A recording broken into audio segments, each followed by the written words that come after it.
बिस्मिल्लाहिर्रहमानिर्रहीम। अस्सलाम वालेकुम स्टूडेंट्स आपको आज के इस वीडियो सेशन में मोस्ट वेलकम स्टूडेंट्स। आज हम पॉलिटिकल साइंस का एक और इम्पॉर्टेंट टॉपिक जो कि यूनिवर्सिटी की आउटलाइन कोर्स आउटलाइन में से लिया गया नंबर 1 है और इसका पॉइंट नंबर 2 है। इससे पहले हम इसकी डेफिनेशन को देख चुके हैं। डेफिनेशन हम यहाँ भी देखेंगे क्योंकि सवाल की स्टेटमेंट को सुनोयत किया कि इसमें डेफिनेशन भी एक बार फिर मैं डिस्कस कर दूँगा आपके लिए। कबल इसके एक बड़ी वीडियो इसके ऊपर जो है वो पहली वीडियो यानी यूनिवर्सिटी ये पॉलिटिकल साइंस की जो डेफिनेशन से रिलेटेड है उसको अपलोड किया जा चुका है। स्टूडेंट्स कुछ स्पेशलिटी आपको मैं अपने इस नोट्स की क्योंकि ये सेम एज इट इज़ जो मटेरियल मैं यहाँ पे आप लोगों के लिए पुट करता हूँ वो same as it is notes की फॉर्म में हम प्रोवाइड भी करते हैं। स्टूडेंट्स इसमें आप सबसे बड़ी जो स्पेशलिटी है वो यही है कि ये नोट्स बहुत ईजी और आसान ज़ुबान के अंदर आप देख सकते हैं। इसमें जो लेंथ ऑफ द क्वेश्चन है इज़ वेरी प्रॉपर और साथ ही साथ जो डिक्शन है और इसकी जो वर्डिंग जो has been used is very easy to understand and ready to reproduce an exam. और साथ साथ इसकी प्रॉपर लेंथ जो है इसका बहुत ज़्यादा ख्याल रखा जाता है।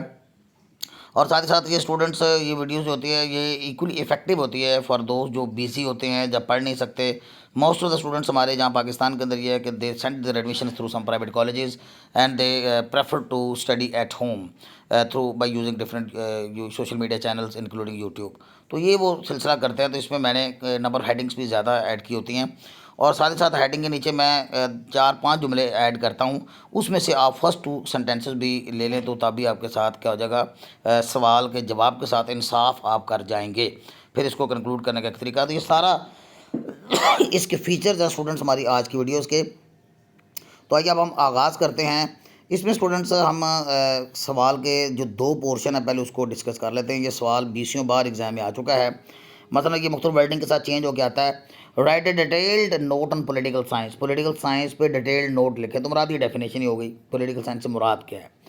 और एक्सप्लेन इट्स नेचर। ये सवाल कभी आपको ऐसे नहीं आएगा 5 मार्क्स का आता है और फिर आगे 15 मार्क्स के आगे आपको ना वो एक्सटेंशन देता है। इसे एक्सटेंशन ऑफ द क्वेश्चंस कहते हैं। तो सवाल के एक्सटेंशन को नोट किया करें। जितने वो सवाल के एंगल सेट करता है उतने नंबर की वो मार्क्स डिवीजन करता है। अब इसमें नेचर स्कोप और इसके जो सब फील्ड्स हैं उसको हमने डिस्कस करना है। ये यूँ आपको 20 मार्क्स का क्वेश्चन बनता है। ये भी रिसेंटली पेपर हुआ सप्लीमेंट्री का पंजाब यूनिवर्सिटी का 2024 का, उसमें भी आया, एनुअल में भी ये क्वेश्चन आया था। सबसे पहले जो है स्टूडेंट्स मेन फोकस करते हैं टॉपिक पे। तो इसमें पॉलिटिकल साइंस के मीनिंग्स क्या है। तो मीनिंग इसके ये वर्ड 2 वर्ड से मिलकर बना, एक पॉलिस वर्ड है और दूसरा जो है वो साइंस वर्ड है। साइंस का मतलब देखते हैं क्या है और पॉलिस का मतलब देखते हैं क्या है। याद रखें ये द वर्ड पॉलिटिकल साइंस, ये जो वर्ड पॉलिटिकल साइंस है ये 2 वर्ड्स का एक combination of the 2 words. Note करें, एक पॉलिटिकल और दूसरा साइंस। इसका is the combination of 2 words that is polis. एक लफ्ज़ पॉलिस है मीन सिटी और स्टेट जिसका माना शहर या रियासत होता है। वेर या साइंस का मतलब आप जानते हैं नॉलेज होता है और अंडरस्टैंडिंग या फहम होता है। किसी चीज़ को सूझबूझ को समझ को साइंस कहते हैं। So the knowledge and understanding, लिहाजा क्या मतलब बन गया, the knowledge and understanding of affairs of the state. रियासत के मामलात या अमूर रियासत का मुताला जब वो क्या कहलाता है, इज कॉल्ड पॉलिटिकल साइंस। तो हाउ ईजी इट इज़, ये एक इनिशियल डेफिनेशन थी। याद रखें स्टूडेंट्स इसके जब हम स्कोप की बात करते हैं तो ये इसके वर्ड्स को मद्देनजर रखते हुए और इसकी जो इनिशियल डेफिनेशन जो अरस्तू के दौर में की गई थी, अरिस्टोटल ने की थी, जिस दौर की एक डेफिनेशन है। अब थोड़ा सा इसके मीनिंग डीपर सेंस में भी ले लेते हैं क्योंकि हेडिंग स्टूडेंट्स की रिक्वायरमेंट होती है कि छोटी बनाई जाए। तो दैट्स वाई वो अच्छा यहाँ पे ये देखें स्टूडेंट्स, मैंने आपको बताया कि जहाँ पे भी आपको मेरी हेडिंग बड़ी नज़र आएगी उसमें मैंने आपको बताया कि 3-4 जुमले एंड पे 2 या 4 जुमले मैं एडिशनल डाल देता हूँ। किस लिए, इसलिए क्योंकि जो स्टूडेंट्स होते हैं बाज़ वो उनमें से कुछ ऐसे भी होते हैं जिनकी लर्निंग कैपेसिटी ज़्यादा है, राइटिंग स्किल्स ज़्यादा है, राइटिंग स्पीड ज़्यादा है एंड दे कैन मैनेज, वो टाइम मैनेजमेंट पेपर के अंदर कर लेते हैं। जो वीक हैं, जो कमज़ोर हैं, जो ज़्यादा याद नहीं कर सकते, वो मेरी हर हेडिंग के पहले 3 सेंटेंसेस याद कर लें, 4 याद कर लें, 2 याद कर लें। जिनके पास लर्निंग कैपेसिटी अच्छी है अल्हम्दुलिल्लाह वो पूरे के पूरे लेके ताकि पेज भर के आएँ, उनके नंबर आ जाएंगे इंशाल्लाह। और स्टूडेंट्स ये कुछ चैट जीपीटी से लिया गया मटेरियल नहीं है। बहुत से हमारे यहाँ पे यूट्यूब के ऊपर जो अपलोड किया जाता मटेरियल है, मोस्ट ऑफ द मटेरियल आप टैली कर लें, मोस्ट ऑफ द जो मटेरियल होता है वो चैट जीपीटी से लिया जाता है और उसमें से वो टीचर अमेंडमेंट भी नहीं बात करते और अमेंडमेंट किए बगैर ही जनाब उसके ऊपर वॉइस ओवर दे देते हैं। और बल्कि मैंने ये देखा है कि जहाँ पे ज़रूरत होती है एक्सप्लेन करने की जिस टर्म को, उसको भी आएँ बाएँ शाएँ कर जाते हैं। So this is not the teaching I fair. तो टीचिंग ये है कि आप एक एक पॉइंट को क्लियर करें स्टूडेंट्स के साथ ताकि उसको पूरा उसका फॉर्म हो, क्लैरिटी आए उसके अंदर। तो ये मेरा यूट्यूब चैनल पे आने का मकसद सिर्फ एक यही है।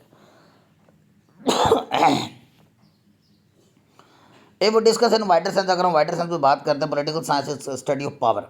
अगर हम वाइडर सेंस में बात करते हैं ना, तो पॉलिटिकल साइंस की इसकी ऊपर हमने स्टेट पढ़ा, रियासत पढ़ा, लेकिन यहाँ पे मैंने कहा ये इख्तियारात की जो स्टडी है, ये जो पावर्स हासिल होती हैं गवर्नमेंट किसी काम को कर सकने की, आपके पास जो अथॉरिटी आ जाती है उसको पावर कहते हैं। तो पावर ताकत नहीं है मराद, यहाँ ताकत मीन किस सेंस में, ताकत, इख्तियार, authority. Study of power and government. Political science also studies the behaviour of the individuals. और पॉलिटिकल साइंस जो है ये बिहेवियर ऑफ द इंडिविजुअल्स यानी अफराद के मुताले को भी, बिहेवियर का भी मुताला करती है। वैसे तो आप कहेंगे सर सोशोलॉजी भी करती है, सोशोलॉजी की डेफिनेशन के अंदर मैंने कुछ इस तरह की बातें की, वो भी एक सोशल साइंस है, ये भी एक सोशल साइंस है, वो भी एक डिसिप्लिन है, ये भी एक डिसिप्लिन है। लेकिन इसमें फ़र्क क्या है कि ये भी स्टडी करते हैं behaviour of the individuals and groups या पार्टीज़ का, ये भी बिहेवियर का मुताला करते हैं, लेकिन किस सेंस में, नोट करें यहाँ पे चेंज हो जाएगी चीज़। Within a political system, आपको जो एक पॉलिटिकल सिस्टम दिया गया है उसमें रहते हुए आप लोगों का जो इंटरेक्शन है और इंडिविजुअल्स का, अफराद की और बिहेवियर को मुताले का नाम क्या है, पॉलिटिकल साइंस है। मुआशरे के अंदर हो तो ये बिहेवियर इंडिविजुअल्स का और ग्रुप्स का मुआशरे के अंदर देखना हो, इंटरेक्शन देखना हो, इन सोसाइटी देखना हो, तो वो सोशोलॉजी बन जाएगा। लेकिन ये मेन वर्ड है स्टूडेंट्स, आपको समझने की जरूरत है कि with in A political system, अगर आपको जमहूरियत दे दी गई है, आप जमहूरियत को यानी डेमोक्रेसी को फॉलो करने वाले, पॉलिटिकल सिस्टम को फॉलो करने वाले कंट्री के अंदर रह रहे हैं, तो फिर आपके बिहेवियर कैसा होगा। डिक्टेटरशिप के तहत रह रहे, फौजी हुक्मरान है, कोई उसने मुल्क पे कब्जा किया हुआ आइन को मुअत्तल करके, डिक्टेटरशिप है, वो डिक्टेट कर रहा है, तो फिर आपका क्या हिसाब किताब होगा, फिर आप उस पॉलिटिकल सिस्टम के अंदर कैसे बिहेव करेंगे। अगर इस्लामी तर्ज की कोई हुकूमत आ गई है तो उसके अंदर आप किस तरह, जैसे अफगानिस्तान के अंदर है, ईरान है, सऊदी अरब के अंदर है, तो उस सेंस में आप फिर किस तरह, उस तरह के पॉलिटिकल सिस्टम के अंदर आपका बिहेवियर क्या होगा। ये चीज़ें स्टूडेंट्स नोट करने के काबिल हैं। लिहाजा ये मेन वर्ड है मेरा बेटा, इसको आप जहन में बिठा लें। विद इन पॉलिटिकल सिस्टम, एक पॉलिटिकल सिस्टम के अंदर रहते हुए कोई भी वो हो सकता है, वो सोशलिज्म भी हो सकता है, सोशलिस्ट इक़्तिदार का हमल हो सकता है, इस्लामिक इक़्तिदार का हमल हो सकता है, वेस्टर्न थॉट का हमल हो सकता है, डेमोक्रेसी हो सकती है, डिक्टेटरशिप हो सकती है, फाशिज्म हो सकती है। सो political science has relation with the wide range of topics. लिहाजा इसका तलक फिर वाइड रेंज ऑफ टॉपिक्स का बन गया। अच्छा स्टूडेंट्स, मैंने कहा आपको आप यहाँ तक भी ये हेडिंग रख लें तो कोई मसला नहीं है। मज़ीद अगर आपको समझ आ रही है तो फिर आप लिखते चले जाएँ, कोई मसला नहीं। Political science has relation with the wide range of topics, ये वाइड रेंज ऑफ टॉपिक्स से क्या है, रिलेटेड है। सच एज पॉलिटिकल थ्योरी, जैसा कि पॉलिटिकल थ्योरी, आप पॉलिटिकल थ्योरीज होती हैं, सियासी थ्योरीज पेश की जाती हैं, जैसे वो आपको मैंने बताया था सोशलिज्म, इस तरह आपको और भी पॉलिटिकल थ्योरीज हैं। सोशलिज्म के अलावा आपने ये एक कैपिटलिज्म पढ़ा, फिर इसके अलावा डेमोक्रेसी, फिर इसके अलावा डिक्टेटरशिप, ये सारी पॉलिटिकल थ्योरीज हैं। कंपैरेटिव पॉलिटिक्स, और मुख्तलिफ ममालिक के अंदर जो सियासी निज़ाम राइज हैं, आप उनको भी पॉलिटिकल साइंस जो है वो हमें उसके बारे में बताती है, उसको कंपैरेटिवली बताती है। डेमोक्रेसी के ये फीचर्स हैं, ये फ़ायदे हैं, ये नुकसान हैं, डिक्टेटरशिप के ये फीचर हैं, ये फ़ायदे, ये नुकसान हैं। इंटरनेशनल रिलेशंस के बारे में हमें पॉलिटिकल साइंस बताती है। दुनिया के मुख्तलिफ ममालिक जो हैं एक दूसरे के ऊपर डिपेंड करते हैं, मुआहदे करते हैं, एग्रीमेंट करते हैं, इंट्रैक्शन करते हैं माली तौर पर, मुआशी तौर पर, मुआहदे की सूरत में, तो ये इंटरनेशनल रिलेशंस को भी देखती है। पब्लिक एडमिनिस्ट्रेशन, और आवाम को किस तरह संभालना है, आवाम को किस तरह एडमिनिस्ट्रेट करना है, अदारे किस तरह बनाने हैं, यूनियन काउंसिलें जैसे सेल्फ गवर्नमेंट अदारे, इस तरह सारा कुछ, एंड पब्लिक पॉलिसी, और आवाम की भलाई के लिए किस किस तरह के पॉलिटिकल जो है वो स्टेप्स लेने हैं, रूल्स एंड रेगुलेशंस लेके आने। तो ये सारा कुछ कौन करती है, पॉलिटिकल साइंस करती है। Political science makes analysis of political behaviour, institutions, political systems, policies and ideologies. लिहाजा ये एनालिसिस करती है पॉलिटिकल साइंस, पॉलिटिकल बिहेवियर का, अदारों का, पॉलिटिकल सिस्टम्स का, पॉलिसीज़ का एंड आइडियोलॉजीज़ का। तो ये स्टूडेंट्स मैंने तफसील के साथ आपको बात कर दी, ये इसकी वाइडर सेंस में, डीपर सेंस में हमने बात कर डाली है। तो इसमें से जितने सेंटेंसेस बेटे आपको अच्छे लगते हैं वो यूज़ कर लीजिए, बाकी आप फार करा दीजिए। इसके बाद इसके डेफिनेशंस की बात करते हैं, तो ये 3 डेफिनेशंस ही काफ़ी होंगी। ये मैंने पिछले लेक्चर में भी आपको बता दिया था किसका स्कोप और नेचर को समझने के लिए। सबसे पहले अरिस्टोटल की डेफिनेशन ले लेते हैं, जिसको हम अरस्तू कहते हैं।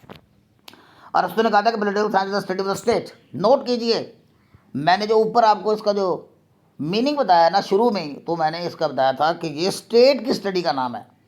स्टेट में रियासत, मुल्क पाकिस्तान जैसे एक रियासत है। It's nature and functions and forms of government, nature से मुतल्लक, फंक्शन से मुतल्लक और फॉर्म्स ऑफ गवर्नमेंट से मुतल्लक। तो आप नोट कर लीजिएगा कि अरस्तू की definition top of the list आपने रखनी है। स्टेट का मुताला, उसकी नेचर का मुताला, उसकी नौयत का मुताला कि किस नौयत की स्टेट है, किस तरह की स्टेट है, उसके क्या क्या फीचर्स हैं उसके अंदर, उसके फंक्शंस को फंक्शन कैसे कर रही है, काम कैसे कर रही है, अमूर मुमलकत चल कैसे रहे हैं, और हुकूमत की शक्ल किस नौयत की है। ये 4 बातें आपने ध्यान में रखनी है। स्टडी ऑफ द स्टेट, उसकी नेचर, उसके फंक्शन और उसके forms of government. Expert dictionary के अंदर इसकी डेफिनेशन कुछ यूँ की पॉलिटिकल साइंस की कि political science is the branch of knowledge, एक ब्रांच ऑफ नॉलेज है दैट डील्स विद, जो कि डील करती है with the state and systems of government, रियासत को और रियासत के जो हुकूमत के जो निज़ाम है, सिस्टम्स है। The scientific analysis of the political activity and behaviour, और ये फिर साइंटिफिक एनालिसिस करती है, एक साइंसी तर्ज पे एक एनालिसिस करती है, तजिया करती है पॉलिटिकल एक्टिविटी का और बिहेवियर का। रॉबर्ट हल ने कहा था political science is the study of the power of the state, यह रियासत की पावर के मतलब उसका मुताला का इल्म है। द वेज, और उन तौर तरीक़ों का ही मुताला करती है in which this power is exercise, जिसके तहत ये ताकत इख्तियारात इस्तेमाल किए जाते हैं, एक्सरसाइज किए जाते हैं। एक्सरसाइज का मतलब यूज़ करना है, इस्तेमाल करना है। कैम्ब्रिज डिक्शनरी का political science is the study of the people to people get are complete power, यानी पॉलिटिकल साइंस स्टडी है, इस चीज़ को देखते हैं कि लोग कैसे पावर या इक़्तिदार को हासिल करते हैं या मुकम्मल करते हैं, और किस तरह से यूज़ की जाती है मुल्क को चलाने के लिए या दूसरे शोबाजात में। इन अब तमाम चीज़ों का एक निचोड़ निकाला जा सकता है। स्टूडेंट्स 3-4 डेफिनेशन जब आप देते हैं तो आप उसी का एक निचोड़ भी, गेस्ट भी निकाल सकते हैं, समराइज़ भी कर सकते हैं उसको। ये पैरा मेरे नोट्स में एडिशनल होता है, ये हर किसी के लिए लाजमी नहीं होता, ये मैंने इसीलिए डाला होता है ताकि जिनकी लर्निंग कैपेसिटी अच्छी, राइटिंग स्किल्स ज़्यादा है, निचोड़ इसका मैंने यहाँ पे निकाल दिया है। Political science is the academic field, ये एक तालीमी शोबा है that studies the theory and practice of politics, जो कि पॉलिटिक्स की थ्योरी और प्रैक्टिस को क्या करता है, स्टडी करता है, गवर्नमेंट को, हुकूमत को, पब्लिक पॉलिसी को। It examines how power is distributed, political science हमें बताती है कि किस तरह से इक़्तिदार जो है, इख्तियारात जो है वो डिस्ट्रीब्यूट होते हैं, अक्सर उनका इस्तेमाल किया जाता है। हाउ डिसीजन आर मेड के, फिर फैसले कैसे किए जाते हैं एंड इम्प्लीमेंटेड, फिर उनको सियासी तौर पर नाफज कैसे किया जाता है, और कैसे अफराद और ग्रुप जो interact with institution of government, institution of governance, और गवर्नेंस के जो अदारे हैं उनके साथ लोग किस तरह से डील करते हैं। तो with in given political system में लोगों और अफराद या ग्रोहों के रवैये का मुताले का नाम क्या है, पॉलिटिकल साइंस है। With in given political system, याद रखें, किसी भी सियासी निज़ाम में रहते हुए। नेचर की बात करते हैं तो नफज नेचर क्या है, नेचर का माना नौयत होता है, वैसे नेचर वैसे फितरत को भी कहते हैं, आप जानते हैं। अब नेचर वर्ड का मतलब क्या है, पहले तो वहाँ पर पॉलिटिकल साइंस की नेचर की बात नहीं करते, पहले लफ्ज़ नेचर को देखते हैं, नेचर का मतलब क्या है। द वर्ड हेयर यहाँ पे इस्तेमाल किया जो लफ्ज़ नेचर है, मीन्स द बेसिक क्वालिटी, इसका मतलब होता है कि किसी भी चीज़ की बेसिक क्वालिटी क्या है, उसकी बुनियादी सिफ्त क्या है। जैसे पॉलिटिकल साइंस की अगर हम बात करते हैं, पॉलिटिकल साइंस की नेचर की बात करते हैं तो इससे मुराद है कि पॉलिटिकल साइंस की बेसिक सिफ्त क्या है, बेसिक क्वालिटी क्या है, ये किस चीज़ को डील करती है, इसकी खसूसियात क्या है और इसके फीचर्स क्या है ऑफ समथिंग, किसी भी चीज़ के, इसको हम कहते हैं नेचर।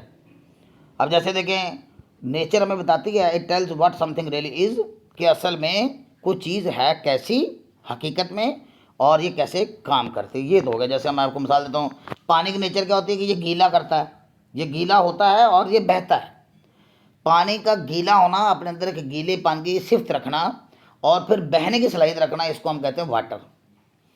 इस तरह देखें, ये नेचर, साइंस की नेचर क्या है, साइंस की नेचर क्या है कि मुशाहिदा करना और फिर क्या, एविडेंस देना, उसकी सबूत के साथ बात करती है साइंस। साइंस क्या करती है, ऑब्जर्वेशन, यानी साइंस की नेचर क्या है कि ऑब्जर्व करती है साइंस, और क्या करते हैं, एविडेंस देती है। इस तरह the nature explain the true meaning of the behaviour of something, तो यो लिहाजा मैंने बता दिया कि इसका मतलब तो ये हो गया। अब इसकी डेफिनेशन, इस लफ्ज़ की नेचर की रोशनी में देखते हैं कि पॉलिटिकल साइंस की नेचर से क्या मुराद है। So in the light of the above discussion, we can say that the nature of political science means the basic quality characteristics or features of political science. इससे मुराद है कि इसकी बेसिक क्वालिटी क्या है, इसके फीचर्स, इसकी खसूसियात क्या होती हैं। ये देखते हैं कि करके एक सोशल साइंस है जी। सबसे पहली बात हुई है कि पॉलिटिकल साइंस का ये नेचर है, इसका मजाज क्या है, इसकी नेचर क्या है, इसकी नौयत क्या है, कि ये सोशल साइंस है। फिजिक्स, केमिस्ट्री, बायोलॉजी की तरह की ये साइंस नहीं है, लेकिन बहरहाल ये क्या है, एक सोशल साइंस है। Political science is a social science because it studies human behaviour in political settings, क्योंकि पॉलिटिकल सेटिंग्स में ये इंसानों के रवैये का मुताला करती है political science. It examines how people, इसका मतलब ये है कि कैसे लोग ग्रो या अदारे, लोग भी, ग्रो भी, पार्टी जिसे कहते हैं, पार्टीज कहते हैं, इंस्टीट्यूशन अदारे भी इंटरैक्ट इन पॉलिटिक्स, एक पॉलिटिक्स में रहते हुए किस तरह से इंटरेक्ट करते हैं। Deal with the power and authority, और ये दूसरी इसकी नेचर क्या है, इसकी नोयत क्या है कि ये इक़्तिदार को और अथॉरिटी को डील करती है, पावर को और किसको, अथॉरिटी को डील करती है, इख्तियारात को। क्योंकि पॉलिटिकल साइंस के अंदर हमें ये पढ़ना होता है कि किस ओहदे के पास, किस ओहदेदार के पास कौन सी अथॉरिटी है, कौन सा इख्तियार है पॉलिटिकली। पॉलिटिशियंस के पास आप जानते हैं इख्तियार होते हैं। Politics is about who has power, politics किस चीज़ के बारे में, about who has the power and how they use it. Politics बताती है कि किस चीज़ को बताती है कि इख्तियार क्या होता है, इक़्तिदार क्या होता है, और इसको वो लोग कैसे यूज़ करते हैं। Political science studies different types of powers such as democracy, dictatorship and monarchy, यानी या जमहूरियत को या डिक्टेटरशिप को, और या मोनार्की, इसको बादशाह कहते हैं, मोनार्की। इसका तलक रियासत से है और स्टेट से। पहली डेफिनेशन जो रस्तू की मैंने बताई थी, आपने पढ़ा कि इसका तलक किससे है, स्टेट से और क्या, गवर्नमेंट से है। Political science mainly concerned is mainly concern, यहाँ पे इज स्टूडेंट यहाँ मिस हो गया, इज यहाँ पे इज लगा लीजिएगा। Political science is mainly concern with the state, इसका मेन कंसर्न तो रियासत से होता है, हुकूमत से, लॉ से और उसके अदारों से। और ये देखते हैं कि हुकूमत किस तरह फंक्शन करती है, हुकूमत किस तरह चलती है, किस तरह चलाई जाती है, उसकी फंक्शन कैसे होती है, एंड मेक पॉलिसीज, और पॉलिसीज बनाती है। डायनामिक एंड एवर चेंजिंग, और ये इसकी नेचर है कि ये बदलती रहती है। पॉलिटिकल साइंस आप जानते हैं, जब किसी मुल्क के अंदर इनकलाब आ गया तो पूरे मुल्क के हालात ही बदल गए, सियासी हालात ही बदल गए।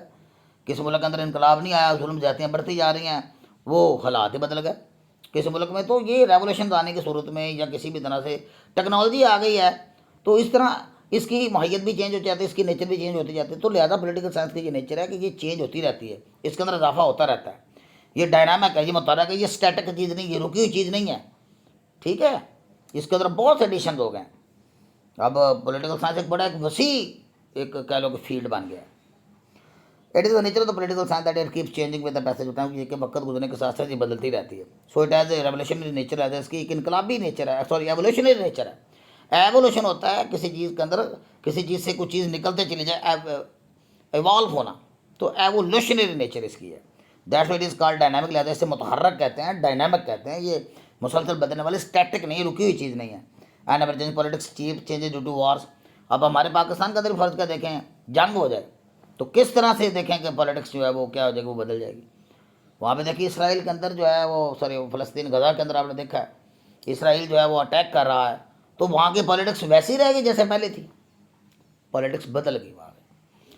तो ज़्यादा ये पॉलिटिक्स उस मुल्क की बदलती रहती है, रिजम चेंज हो जाती है, हुकूमत चेंज हो जाती है, नए चेहरे सामने आ जाते हैं, नए पॉलिटिशियन सामने आ जाते हैं, नए MNAs MP सामने आ जाते हैं। तो ये सारी सूरत हाल होती है, इनकलाब आ जाता है। पहले शक्लें और थी हमारे ऊपर में कंट्रोल करने वाली, बाद में और शक्लें आ गई जिनके पास इख्तियार आता है। तो ये देखें, ये चेंज होती रहती है, इसके अंदर एक पॉलिटिकल चेंजेस, इसके आने से, वॉर्स होने से, इनकलाब आने से, या कोई सोशल मूवमेंट चल गई, समाजी तहरीक चल गई, सारा सिनेरियो चेंज हो गया, हो जाता है। तो रिलेटेड टू अदर डिसिप्लिन, जिसका दूसरे डिसिप्लिन का तलक है।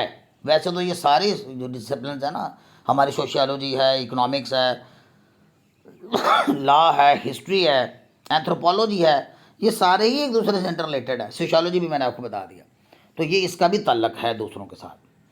पॉलिटिकल साइंस इज रिलेटेड, उसका तल्लक है हिस्ट्री के साथ भी, इकोनॉमिक्स मुआशात के साथ भी, सोशियोलॉजी के साथ और लॉ के साथ भी। It studies how economics policies, और ये बताती है, ये पॉलिटिकल साइंस मुताला करती है कि इकोनॉमिक्स पॉलिसीज़, ये जैसे मैंने आपको बताया मुआशियात से मतलब मुआशी सर जो हमारी पॉलिसीज़ होती हैं, या सोशल स्ट्रक्चर और समाजी ढांचे, जैसे कि सोशियोलॉजी मैंने बता दिया, और पास्ट इवेंट्स जैसे कि मैंने आपको हिस्ट्री बता दी, शेप पॉलिटिक्स, पॉलिटिक्स को शक्ल देते हैं।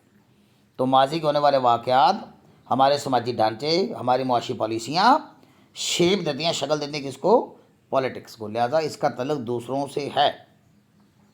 बहुत थ्योरेटिकल लगी, एक वक्त में थ्योरेटिकल भी है, थ्योरी भी है, और प्रैक्टिकल भी हम इसको लॉन्च करते हैं, यानी हम इसमें आइडियाज़ भी तख्लीक करते हैं, थ्योरी भी को देते हैं, लेकिन उसको प्रैक्टिकली नाफज भी करते हैं। Political science is not just about ideas, सिर्फ आइडियाज़ का मतलब नहीं है, it is also studies real world government, बल्कि हकीकी तौर पे भी हम ये देखते हैं, हुकूमतों को, बनी हुकूमतों को मुताला करते हैं, इलेक्शंस को देखते हैं, पॉलिसीज़ को देखते हैं। अगर हम स्कोप की बात करते हैं, हमारे सवाल का दूसरा पोर्शन कि इसका स्कोप क्या है, स्कोप का माना क्या होता है, by scope of political science means what areas political science covers. याद रखें, स्कोप का मतलब ये होता है कि कोई भी टॉपिक किन किन एरियाज़ को कवर कर सकता है, तो पॉलिटिकल साइंस के स्कोप से मुराद ये हो गया कि पॉलिटिकल साइंस जो है वो किन फील्ड्स को, किन किन फील्ड्स को, ये व्हाट एरियाज को निकले, कौन कौन से शोबा जात, या व्हाट का माना क्या नहीं है, किन किन आप ध्यान में रख लें, मीन्स व्हाट एरियाज के कौन कौन से शोबा जात पॉलिटिकल साइंस के अंडर आते हैं, इसको ये कवर करती है।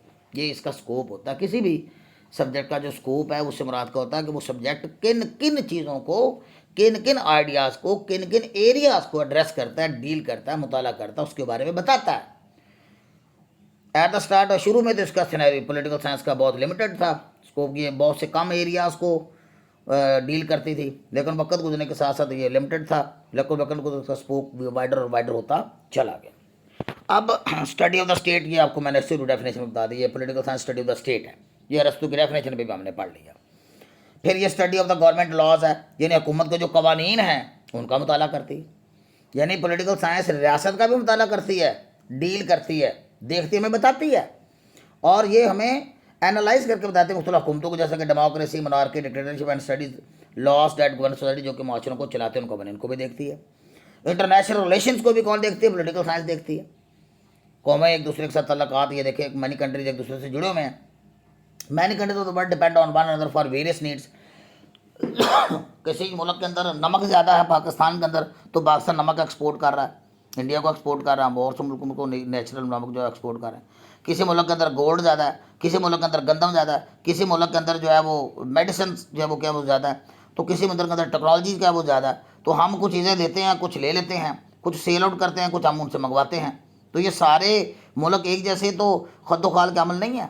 किसी मुल्क की आबो हवा फलों के लिए सूटेबल है, हमारा बासमती चावल पूरी दुनिया के अंदर एक्सपोर्ट होता है और लाजवाब है। तो इस तरह हर मुल्क एक जैसा नहीं है, तो हर मुल्क की एक दूसरे के ऊपर डिपेंडेंस बन जाता है एक ज़रूरत पूरी करने के लिए। जैसे हमारे पाकिस्तान का चाइना के ऊपर बहुत ज़्यादा डिपेंडेंस है, बहुत से हमारे ज़रूरियात ज़िंदगी की अशिया हम चाइना से मंगवाते हैं, हमारे साथ बॉर्डर भी उनका है। तो ये सारी चीज़ें कौन देखता है मैटर्स को? International relation. इससे पहले इंटरनेशनल रिलेशन डेवलप होते हैं ना, मुआहदे होते हैं, एग्रीमेंट्स होते हैं, ये सारी चीज़ें होती हैं, कोई एनओसीज दिए जाते हैं, ये सारा कुछ कौन देखती है? ये पॉलिटिकल साइंस देखती है। तो दे प्रमोट रिलेशंस, ये रिलेशंस को प्रमोट करते हैं कंट्रीज जो हैं।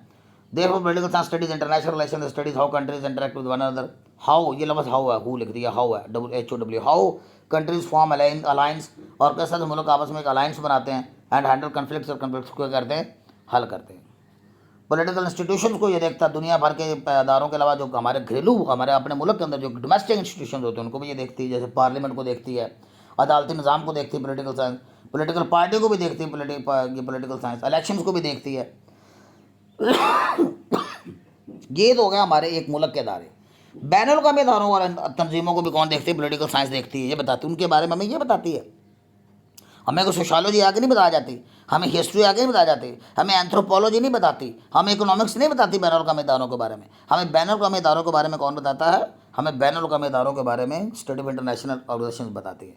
Political science studies international institution bye examining how countries work together, के मुल्क कैसे आपस में काम करते हैं इंटरनेशनल इंस्टीट्यूशंस। अब मैंने चंद एक इदारों के नाम लिख दिए जो आलमी सतह के इदारे हैं, जैसे यूनाइटेड नेशंस है, वर्ल्ड बैंक है, इंटरनेशनल मॉनेटरी फंड IMF है, वर्ल्ड ट्रेड ऑर्गेनाइजेशन WTO है, ICC, ये ICC इंटरनेशनल क्रिकेट काउंसिल नहीं है, ये ICC मतलब इंटरनेशनल क्रिमिनल कोर्ट है। ये सारा कुछ हमें कौन दिखाता है ग्लोबली? कौन बताता है? पॉलिटिकल साइंस बताती है। फिर पॉलिटिकल साइंस जो पब्लिक एडमिनिस्ट्रेशन के बारे में बताती है कि हुकूमतें कैसे संभालनी है, आवाम को कैसे काबू करना है, किस तरह की पॉलिसियाँ बतानी है, ठीक है, किस तरह के आवाम के जो शोबा जात जो मैनेज करना, पब्लिक अफेयर्स को, मामलाते जो पब्लिक के जो अफेयर्स को कैसे चलाना है, कैसे किस तरह से पॉलिसियाँ लेके आनी है, और किस तरह से लोगों को सर्विस देनी है। कंपैरेटिव पॉलिटिक्स, यानी एक मुल्क की सियासत का दूसरे मुल्क की सियासत से कंपैरिजन करके भी कौन बताती है? पॉलिटिकल साइंस बताती है।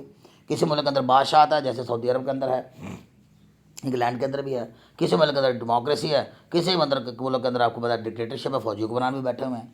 तो दुनिया के तमाम मुल्क के अंदर जो है वो डिफरेंट वो चीज़ें हैं, कहीं सोशलिज्म है, कहीं क्या है, कहीं क्या है। तो इस तरह जो है ये सारा अंडरस्टैंड कौन करवाती है? ये कंपैरेटिवली कंपेयर करके बताती है कौन? Political science. फिर पॉलिटिकल बिहेवियर को भी कौन देखती है? यानी लोग किस तरह से लोग बिहेव करते हैं एक पॉलिटिकल सेटअप में, वोट देने का तरीका क्या है, वोट कैसे देते हैं, प्रोटेस्ट कैसे करते हैं, एहतजाज कैसे कर सकते हैं, एहतजाज करने की इजाज़त है, किस हद तक है, किस नोट का एहतजाज कर सकते हैं, और पॉलिटिक्स में कैसे पार्टिसिपेट कर सकते हैं, कैसे करते हैं, किस तरह से मीडिया प्रोपेगेंडा करता है, सारा कुछ ये देखें, ये सारा कुछ क्या है? ये पॉलिटिकल बिहेवियर है, गुजार करता है। इस तरह पॉलिटिकल थ्योरीज और आइडियोलॉजी, जितनी भी पॉलिटिकल थ्योरीज हैं जैसे मैंने आपको बताया कि डेमोक्रेसी है जिसमें लोगों की हुकूमत होती है, कम्युनिज्म है जिसमें क्लासेस, कम्युनिज्म होता है जिसमें क्लासलेस, जिसमें कोई क्लास नहीं, कोई अमीर नहीं, कोई गरीब नहीं, सब एक जैसे हैं। और सोशलिज्म है यानी गवर्नमेंट जिसमें क्या करते हैं, सोशलिज्म के अंदर हुकूमत तमाम तर रिसोर्सेज को कंट्रोल करती है, किसी शख्स की कोई जाति प्रॉपर्टी नहीं है वहाँ पे सोशलिज्म के अंदर। या फेशिज्म, फाशिज्म है जिसका फाशिज्म कहते हैं, फेशिज्म जिसे फास्ट कहते हैं, जैसे वो डिक्टेटर हुक्म मैसोलिनी हो गुजरा है, जैसे हिटलर था, तो जैसे उन्होंने क्या कि पूरी दुनिया के अंदर जो है वो फैशिज्म जो है वो डिक्टेटरशिप जो है वो इम्प्लीमेंट करने की कोशिश की। तो ये मुख्तलिफ हमारे थ्योरीज नहीं होगी, डेमोक्रेसी की थ्योरी, कम्युनिज्म की थ्योरी, सोशलिज्म की थ्योरी, इनके बारे में भी कौन बताती है, पॉलिटिकल साइंस बताती है। कंक्लूड करते हैं।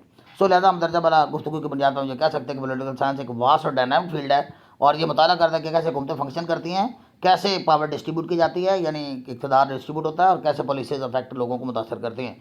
It is essential for understanding governance, और निज़ाम हुकूमत को समझने के लिए पॉलिटिकल साइंस का मुताला ज़रूरी है, लॉज को समझने के लिए ज़रूरी है, इंटरनेशनल रिलेशन को समझने के लिए पॉलिटिकल साइंस का मुताला ज़रूरी है इन टुडेज़ वर्ल्ड, आज की दुनिया में।